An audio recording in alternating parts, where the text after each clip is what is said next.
Para tuloy-tuloy ang inyong pakikinig sa aking mga kwento, just click like and subscribe at pindutin ang notification bell, mga kaseparada. No copyright intended po. Thank you so much! Ulilang lubos ang dalagang si Mia. 9 taon pa lang nang sabay na pumanaw ang kanyang mga magulang. Nang lumubog ang sinasakyan ng mga itong barko, paluwas ng Maynila galing Lumbron. Kaya't ang tiya Suping na lang niya ang nagpalaki sa kanya. Iniwan ito ng kanyang asawa dahil baog ito, kaya't dalawa na lang sila sa buhay. Masipag si Mia, kaya lang sobrang sugarol naman ng kanyang tiya, kaya't ang kanyang kinikita sa paglalako sa talilip-papa ay palaging ubos pag minamalas ito sa sugal. Siya lang ang kumakayod dahil katwiran nito. Tapos na daw siya nitong palakihin kaya't siya naman daw ang dapat bumuhay sa kanya. Dinaanan na naman ng malas ang tiya Suping ni Mia. Maaga itong natalo. Ubos agad ang puhunan nito kaya't nakahiram na naman ito sa may-ari ng pasugalan. Ano ba Suping, ang aga mo namang umutang? Malas sa negosyo yan, baraniin siya kay Suping. Sige na Insya, pag sinwerte ako, promise babayaran kita, sabi pa nito, sabay taas ng isang kamay na wari nanunumpa. At pag natalo, aber, hirit naman ni Insya, na nananlalaki pa ang mga mata kay Suping. E di idagdag mo sa utang ko, pasasaan ba at makakabayad din ako sa'yo? Tila nagmamakaawa pang dagdag naman ni Suping. Kaya't walang nagawa, nagpaluwal ng pera si Insya dito. Magaling naman magbayad si Suping. Kaya lang, nagmamalas ito nitong mga nakaraang araw. Samantala, si Mia naman ay maagang nakaubos ng kanyang mga tinda. Kaya't matapos bumili ng mailulutong ulam, ay umuwi na ang dalaga sa kanilang bahay. Sa paglalakad nito, hindi maiwasan ni Mia ang mangarap. Gusto niya na rin sanang makapag-aral, kaya lang ay wala siyang sapat na pera upang magpatuloy. Sapat lang din kasi ang kita niya para sa kanilang dalawa ng tiyahin. Pag-uwi sa bahay, nagtaka si Mia at nadatnan ang kanyang tita na nakaupo sa supang butas-butas at lumang kumot lang ang sapin upang takpan ang butas nito. Aba Mia, maaga ka yata ngayon, bungad nito sa kanya. Baka malaki-laki naman ang kita mo, bigyan mo nga ako ng puhunan. Hirit nito sa kanya. Medyo maaga pong nakaubos Chang, sagot naman niya, sabay abot ng 200 dito. Nakangisi naman nitong inabot sa kanya ang pera. Salamat anak, sabi nito. Likas naman talagang mabait ang tiyahin, so garol nga lang. Sige, iluluto ko lang itong pagkain at tinungo nito ang kusina. Lumipas ang mga araw na payapa ang pamumuhay na magtiya. Hanggang sa makautang si Suping sa isang nagpapautang sa pasugalan na may malaking interes. At ginigipit na ito ng napag-utangan. Wala namang maibayad ang pobreng si Suping, kaya't kanya itong pinagtataguan. Minsan ay natyempuhan siya nito sa may kanto. Suping, kumusta? Sabi ni Waldo, ang pinaka-leader ng mga ito. Nasaan na ang bayad mo? Anong petsa na? Puro ka pangako. Wala pa kasi Waldo. Hindi pa ako nakakadiskarte. Paano ba yan? Dahil sa tagal, doble na ang utang mo. Kasama pati tubo. 10K na yung 5K na utang mo. Nabigla man, hindi na nakaangal pa si Suping, kaya't pilit na lang siyang tumango at mabilis na nilisan ang lugar. Pagdating sa bahay, problemado si Suping. Mukhang seryoso si Waldo at pag hindi siya nakabayad ay tiyak na may kalalagyan siya dito. Kaya't ilang araw ng balisa ito. Napapansin naman iyon ni Mia dahil sa tuwi na ay nasa tabi ito ng bintana at pasilip-silip sa labas na tila ba may pinagtataguan ito o may inaabangan na tao. Chang, ano po ang meron? Bakit nandiyan kayo? May bibisita po ba? Nang hindi makatiis ay tanong ni Mia sa balisiyang tiyahin. Ay kabayo, gulat na wika nito. Ano ba Mia? Hihimatayin ako sa'yo. Wala tayong bisita, may tinitignan lang ako sa labas. Sagot nito at lumayo na sa bintana. Nagkibit balikat na lang si Mia, ngunit alam niyang may mali dito. Sa kabilang dako naman ay ilang araw na lang ay kasal na ni Jello kay Erica. Kaya lang ay hindi naman niya talaga gusto ang dalaga, pero kailangan niya ito para sa kanilang negosyo. Tipikal na mayaman, kailangang mag-merge ang negosyo para mas lumago o lumakas pa. Wala namang problema sa kanya dahil wala siyang nobya. Kay Erica lang may hassle dahil balita niya ay may nobyo ito at tutol ito sa kasal na magaganap sa kanila. Kaya't kibit balikat na lang ang binata. Mas okay sa kanya kung hindi matutuloy, pero kung matutuloy, wala na siyang magagawa. Wala din kasi sa plano nito ang magseryoso sa babae dahil sa mga naunang nobyo na pera lang niya ang hangad sa kanya. Kala niya nung una ay hindi lahat, pero nung dumating ang pangalawa at pangatlo, doon na sinawaan ang lalaki. Kaya't kung gusto niya ng babae ay dumadayo siya sa mga sikat na bar ng mamayayaman at doon siya naghahanap ng babaeng palaban. Ngunit sabi nga niya, no string attached, just one night stand. Si Erica naman ay problemado na kaya't kinontak na ang kaibigang si Rhea. Sis, kailangan ko ng substitute bride para sa kasal ko. Hindi ako pwede magpakasal kay Jello. Mahal ko si Rafael. Gawan mo ng paraan please. Ikaw lang ang makakatulong sa akin. Hindi ako makaalis ng bahay. Bantay sarado ako ng mga tauhan ni Papa. Baka daw tumakas ako. Pinuslit ko nga lang itong cellphone ng katulong na naka-charge. Kaya kita nakontak. Please sis, pakiusap nito sa kaibigang si Rhea. Sige, gagawan ko ng paraan sis. Tawagan kita para i-update. Kumilos naman agad si Rhea. Naghanap ito ng magpapanggap na bride sa araw ng kasal. Nakakita naman siya ng isang gipit na dalaga ngunit raketera, kaya't sinabi niya dito ang kailangang gawin nito sa araw ng kasal. Kailangan lang nito na sumalisi upang maipagpalit ito sa kaibigan pagdaan ng bridal car nito. Kaya naman daw sabi nito, kaya't planchado na ang plano, araw na lang ang inihintay nila. Sa bahay naman nila Mia ng araw na iyon, maaga pa lang ay nasa loob na ng bahay nila si Waldo at ang mga grupo nito. Pilit na sinisingil si Suping ng mga ito.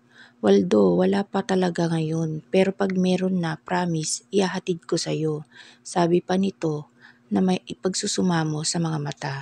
Inilibot naman ni Waldo ang mata sa bahay ni Suping at nakita nito ang litrato ni Mia. Napangisi ito, sino siya? Tanong nito sabay turo sa litrato ng dalaga. Pamangkin ko Waldo, kung wala kang pambayad, siya ang kukunin ko. Isa sa mga araw na ito. Walang ligoy na sabi nito at tumalikod palabas ng pinto. Doon kinilabutan si Suping. Sugarol siya pero mahal niya ang pamangkin. Kaya't sa abot ng kanyang makakaya ay gagawan niya ng paraan para makabayad dito. Kaya't kung saan-saan humanap si Suping na mapagkukunan ng pera.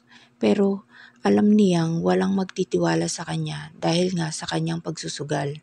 Nang hindi niya kaya ang problema, kinausap na niya si Mia. Isang hapon pagdating nito galing talipapa. Mia anak, may problema ako at madamay ka.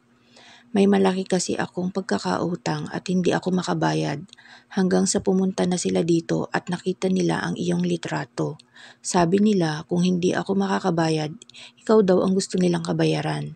Pero anak, alam ng Diyos, hindi ko gusto ito. Kaya't ngayon pa lang, huwag ka na muna umuwi dito. Baka bumalik sila at kunin ka. Nabigla man sa narinig ay naawa ang dalaga sa kanyang tita. Magkano po ba yun, Tiyang? Tanong niya. 5K lang pero dahil nagkapatong-patong ang tubo, baka 20K na ngayon.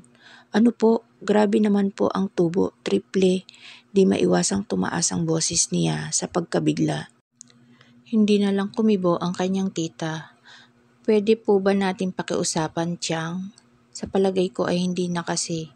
Mahaba na ang palugit na ibinigay sa akin anak, kaya't bukas maghanap ka na muna ng ibang matutuluyan, malungkot na dagdag nito habang halatang balisa. Kinabukasan, paglabas ng bahay ni Mia, may mga lalaking parating na mukhang hindi pagkakatiwalaan, kaya't agad na nagtago ang dalaga. Ilang araw mula nang mag-usap sila ng kanyang tiyahin. Pagtapat sa bahay nila, agad na pumasok ang mga ito na hindi kumakatok. "Supeng," dinig niyang sabi ng lalaking unang pumasok. Kita kasi ito sa butas ng bahay nila. "Magbayad ka, kung hindi, ang pamangkin mo ang kukunin namin." "Maawa ka Waldo, wala pa akong pangbayad at saka wala dito ang pamangkin ko. Umalis na sumama sa nobyo niya," pagsisinungaling ng kanyang tita. Ngunit hindi naniwala ang lalaki at pumasok sa kanyang kwarto nang walang makita ay nagsalita ito. "Binabalaan kita Supeng, tatamaan ka pag hindi ko nakuha ang pamangkin mo," galit na sabi nito.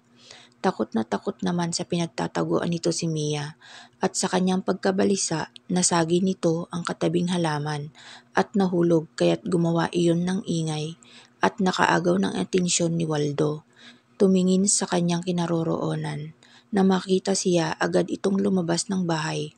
Takbong matulin naman ang ginawa ni Mia upang kung saan-saan siya lumusot, wag lang maabutan. Hingal kabayo pa ang pobreng dalaga, ngunit hindi ito huminto, tuloy ang takbo nito. Samantala, ng oras naman na iyon ay problemado si Ria, sapagkat biglang nag-LBM ang babaeng kausap nito na papalit sa kaibigan. Katunayan ay nasa ospital pa ito. Na food poison daw ito kaya't hindi mapakali ang dalaga sapagkat ilang oras na lang ay dadaan na ang bridal car ng kaibigan. Saan ako kukuha ng kapalit? Lagot ako kay sis pag nagkataon, nang walang ano-ano ay hingal na dumaan sa harap niya ang tumatakas pa rin si Mia sa mga humahabol sa kanya at bahagya pa itong huminto sa tapat niya upang magpahinga. Minasdan niya ang babae at may itsura ito, hulas nga lang dahil sa pagod. Tila ito na ang sagot sa kanyang problema, sabi ni Ria sa sarili. Akmang tatakbo ko ito nang hawakan niya ito sa braso at tumingin naman sa kanya ang nagtatakang si Mia. "Bitawan mo ako miss, nagmamadali ako. Alam ko, pero may o-offer ako sa'yo." Ngunit tila wala naman ito sa isip ng dalaga na pilit nagpupumiglas upang makawala kay Ria. At lingon ito ng lingon sa likod niya kaya't hula ni Ria ay may humahabol dito. "Tutulungan kitang makatakas sa humahabol sa'yo pero tutulungan mo rin ako sa problema ko." Desperadang sabi ni Ria sa dalaga. Tatanggi na sana ang dalaga na makita niya ang mga humahabol sa kanya na palapit na kaya't agad na umuo ang pobreng dalaga. Doon pinakawalan ni Ria ang isang matagumpay na ngiti at agad na hinila si Mia sa nag-aabang na kotse. Agad niyang inutusan ng driver na ihatid sila sa pinakamalapit na salon. Samantala, takang-taka naman si Mia bakit doon ang tungo nila. Ngunit nagsawalang kibo na lang ito, ang importante makatakas siya sa tiyak na kapahamakan. Pagdating sa salon, agad na inayusan ng dalaga. Maya-maya pa ay pinasuot na sa kanya ang wedding gown. Buti na lang at magkasukat sila nang nakausap ni Ria. "Bakit ganyan ang isusuot ko?" sabi niya sa dalaga. "Ikakasal ka ngayon, ikaw ang magiging substitute bride ng best friend ko." "Ano?" Malakas na sigaw ni Mia. "Yes, at huwag ka makulit o ibabalik kita sa mga humahabol sa'yo." Pananakot nito sa kanya. Nang maisip ang grupo ni Waldo, nawalan ng kibo ang dalaga.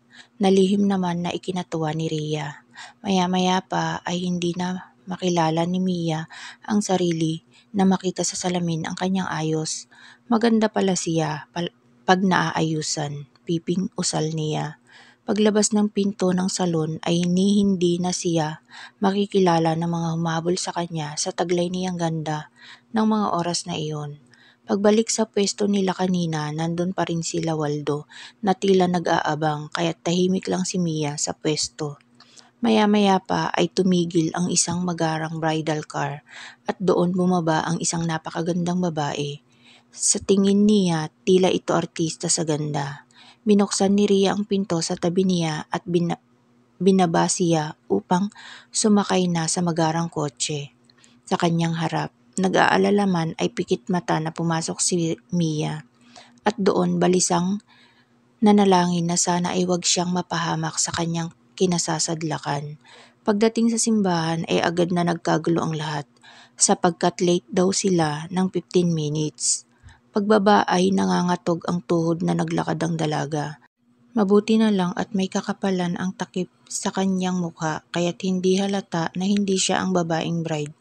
Nang malapit na siya sa pwesto ng groom, doon na puno ng pangamba si Mia. Hindi niya alam kung ano ang magiging reaksyon nito mamaya.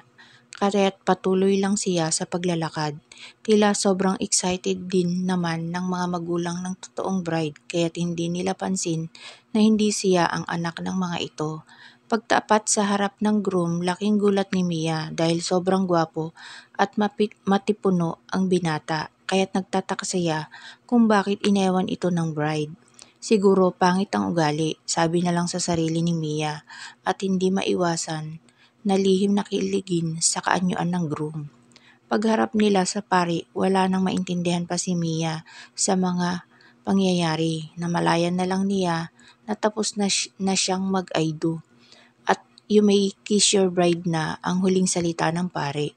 Nang itaas ng groom ang kanyang makapal na belo at masilayan ng lahat ang kanyang mukha, ay napasinghap ang lahat sa gulat dahil hindi siya ang orihinal na bride. Agad na nagkaroon ng komosyon. Samantala namanghaman ay lihim naman na humanga si Jello sa simpleng ganda ng kanyang substitute bride. Nang makita niya na bantulot ito kanina ay nagkahinala na siya na hindi ito si Erica at doon pa lang ay nakahinga na rin siya ng maluwag dahil hindi naman talaga niya gusto ang kasalang iyon. Ang importante ngayon, wala sa kanya ang sisi at hindi siya natali sa babaeng hindi niya mahal. Agad na lumapit kay Mia ang mga magulang ng totoong bride. "Sino ka? Nasaan si Erica?" Halos hysterical na tanong ng nanay ng bride. "Hindi ko po kilala ang anak nyo. May babae pong humarang sa akin upang gawin akong substitute bride. Nasa gipit po akong sitwasyon kaya't napilitan akong pumayag." Mahabang paliwanag ni Mia sa mga ito at tumalikod na sa mga ito. Wala namang magawa ang mga magulang ni Erica. Malapit na sa labas ng simbahan si Mia nang may humablot sa kanyang kamay. "Oops, it's not over babe. Kailangan mong sumama sa akin. Hindi pa tapos ang iskandalong sangkot ka," sabi nito sa kanya at hinawakan siya ng mas mahigpit. Pilit naman nagpupumiglas si Mia, ngunit sadyang animo ayaw siyang pakawalan ng binata, kaya't napilitan siyang sumunod dito. Dinala siya ni Jello sa kondo nito. "Dito ka at kailangan mo akong pagsilbihan, kapalit ng iskandalong dala mo. Hindi ako ang may kasalanan, nadawit lang ako. Mahirap bang intindihin yon? The fact na nagkipagsabuatan ka, damay ka, naintindihan mo?" Wika naman ni Jello na tuwang-tuwa sa paggigisa nito kay Mia. Hindi lang niya pinapahalata. "Kung ayaw mo, okay sige, pero ididemanda kita sa damage na ginawa niyo sa akin," dagdag pa nito. Doon naman natakot ang dalaga kaya't hindi na kumibo. Pumasok si Jello sa kwarto nito at naiwan si Mia sa sala. Suot pa rin ang magarang wedding dress. Naupo siya sa sopa at sa pagod nakatulog ito. Hapon na nang maalimpungatan siya at nasa tabi na niya ang mga paper bags na may lamang mga damit pambabae. Tila para sa kanya iyon. Nakalabas na pala ang lalaki para ipamili siya ng mga damit niya nang hindi niya namamalayan. Tatayo na sana siya nang magsalita si Jello. "Para sa'yo ang mga yan. Magpalit ka na at maganda ng makakain," utos nito sa kanya. Agad naman tumalima ang dalaga at nagbihis. Paglabas ay tinungo niya ang kusina ng kondo at binuksan ang ref. Humanap siya ng mailuluto at nang makita ang manok, inalabas niya iyon at nilagay sa lababo. Adobo ang luto ng gagawin niya dito. Pagkatapos magluto, agad na naghain ng dalaga at doon pinagsaluhan nila ng binata ang kanyang niluto. Hindi ito pumayag na hindi sila sabay nakakain. Baka may lason daw iyon, biro pa nito. Pagkatapos kumain at ligpitin ang pinagkainan, dumiretso si Mia sa kwartong laan sa kanya. Hindi alam ni Mia ang magiging kapalaran sa piling ni Jello sa mga susunod na araw. Ngunit batid naman niya na hindi likas na masama ang ugali nito at nag-aalala din siya sa kanyang tiya Suping. Kinabukasan, kinausap siya ni Jello, sinabi nito ang mga dapat niyang gawin habang nandito siya sa kondo. Yun lang at pumasok na ito sa kumpanya nila. Sa pagdaan ng mga araw ay unti-unti nang nasasanay si Mia sa kanyang naging kapalaran. Pero nag-aalala pa rin sa kalagayan ng kanyang tiyahin. Sabi na lang niya sa sarili sa oras na payagan siya makalabas ay ito ang una niyang dadalawin. Sa isang banda, mas okay din na hindi muna siya magpakita doon at baka nagmamanman pa ang mga tauhan ni Waldo sa lugar nila. Kaya't hindi namamalayan ni Mia ang paglipas ng mga araw hanggang sa pagkatiwalaan na siyang lumabas ni Jello para maggrocery ng mga kailangan niya. Si Mia naman ay tila may umuusbong ng paghanga sa binatang kasama sa bahay. Hindi niya maiwasan ang humanga dito. Tama siya, mabait ito at responsable.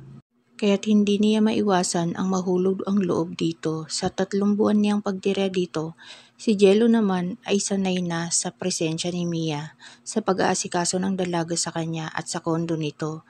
Simple lang ito at kontento sa kung ano ang meron ito. Pag nga binibilhan niya ito ng mga bagong damit, ay yang hiya at tinatanggihan nito. Pinipilit lang niya. At naikwento na rin nito sa kanya ang nangyari kaya't napasok siya sa gulo ng kasal nila ni Erica na si Rhea ang nakasabat sa kanya at napilitan lang ito dahil nga kila Waldo.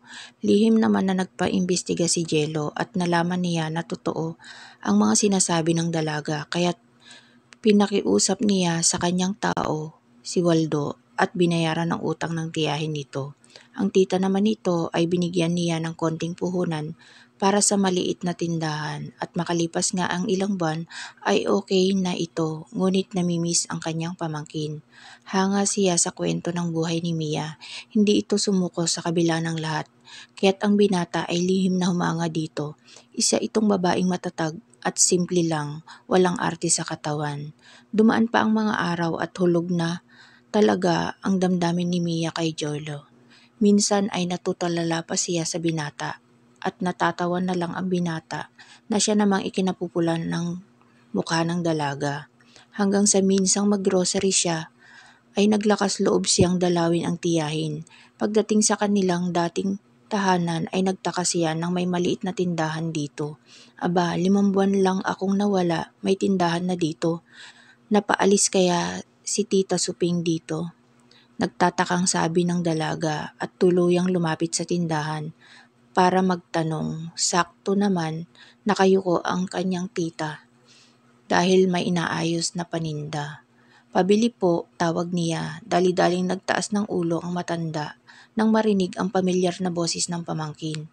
Nakitagal nitong kinasabigan, Mia, Tia, sabay pang sambit ng mga ito at agad na pumasok si Mia sa kanilang bakuran at nilapitan ng tiyahin.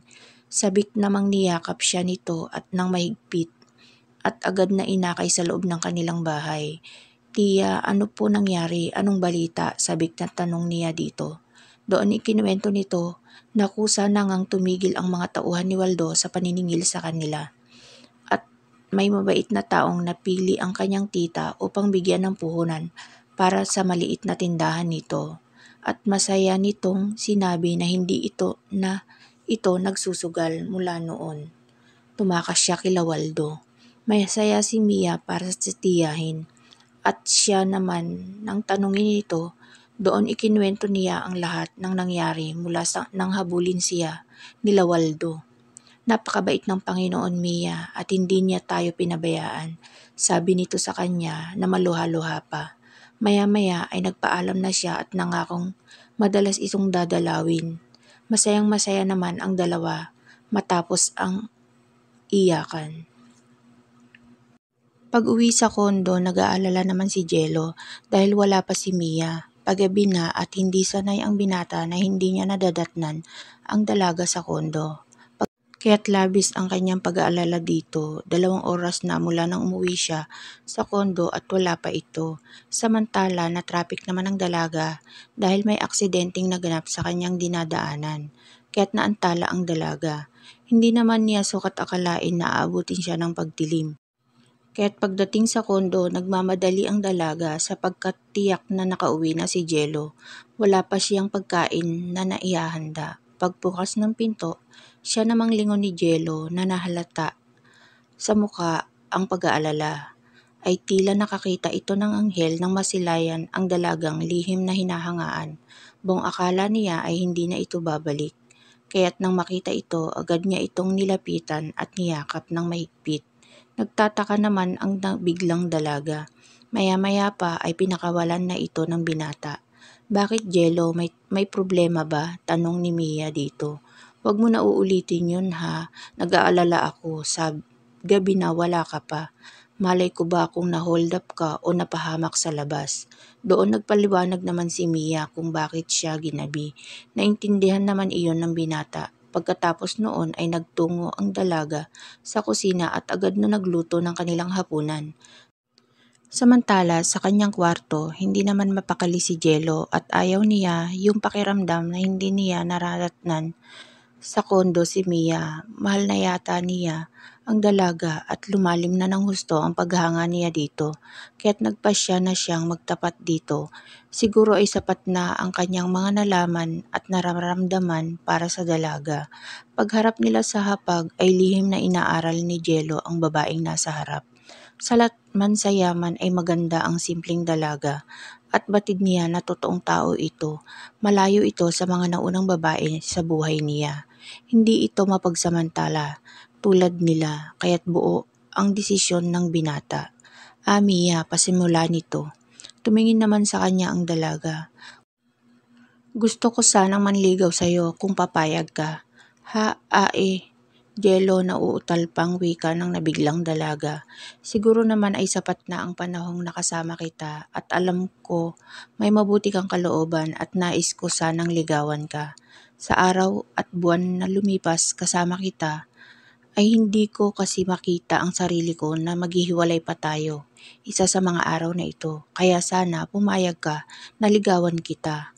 Nalilitong napatungo lang ang dalaga, bagamat nabigla ay batid naman na seryoso ang binata. Kaya't anong tuwa niya nang may katugon pala ang lihim na paghanga niya dito. Sige Jello, ikaw ang bahala. Pagtatapos ni Mia sa kanilang usapan. Dumaan ang mga araw, sinuyo nga ng binata ang dalaga. Hindi ito nainip hanggang sa maging handa si Mia. Paglipas ng mahigit isang buwan, tuluyan ng sinagot ng dalaga ang binata.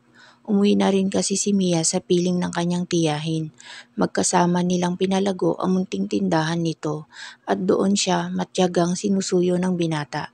Kahit alam niyang alanganin ito sa kanilang lugar, kaya't ng araw ngang iyon sinagot niya ang matiyagang binata at hindi ito pumayag na hindi siya ipakilala sa mga magulang ng araw ding iyon. Laking tuwa naman ng mga ito at sa wakas ay may napusuan ulit ang kanilang uniko iho.